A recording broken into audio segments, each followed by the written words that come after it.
The Samsung Galaxy Ace 3. Is it a worthwhile buy or just another step in Samsung's plan to make all the phones? Find out in our review.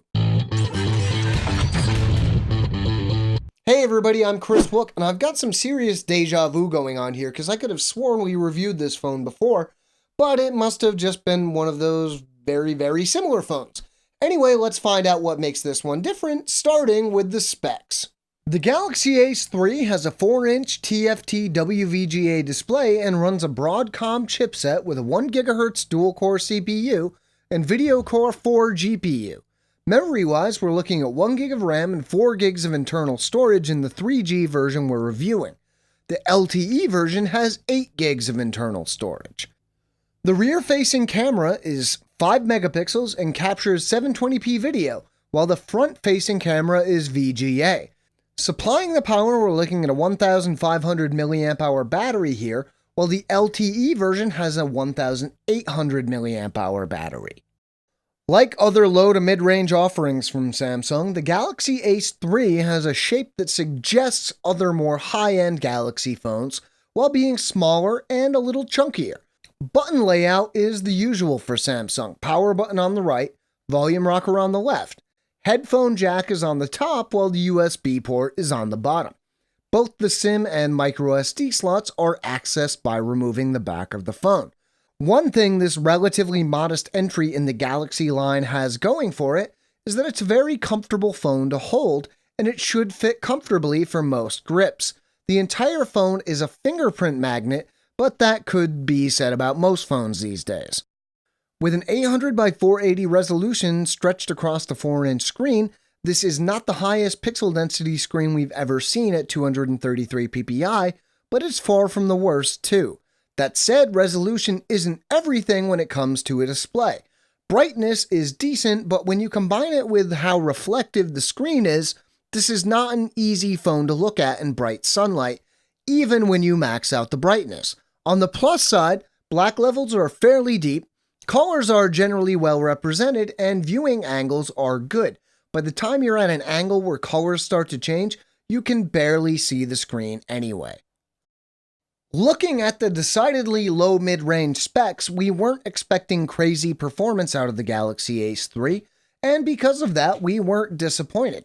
First, we turned to Antutu Benchmark. We ran the benchmark 10 times and saw scores staying very close, running from about 8,200 to 8,600. When all was said and done, we had a final average score of almost exactly 8,400. 8,400.8 to be exact.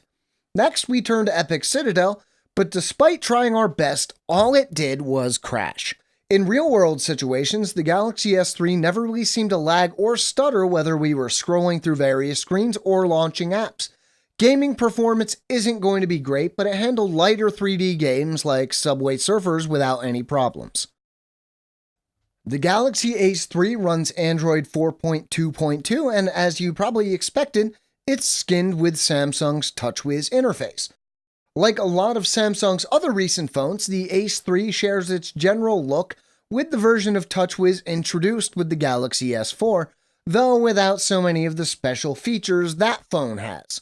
The version we're reviewing didn't come through a carrier, so it's relatively bloatware-free. The usual Samsung apps like S Planner, S Voice, and S Translator are included, as is the My Files file browser, but besides these and a few other apps, not much else is installed, which is nice given the small amount of internal storage we're dealing with here. The 5-megapixel camera isn't bad. The UI is right in line with other newer Samsung phones, though it doesn't offer as many options as the S4 or even other mid-range Samsungs. You've still got Sound and Shot and Panorama among other options. The photos themselves aren't bad, especially for a lower mid-range phone.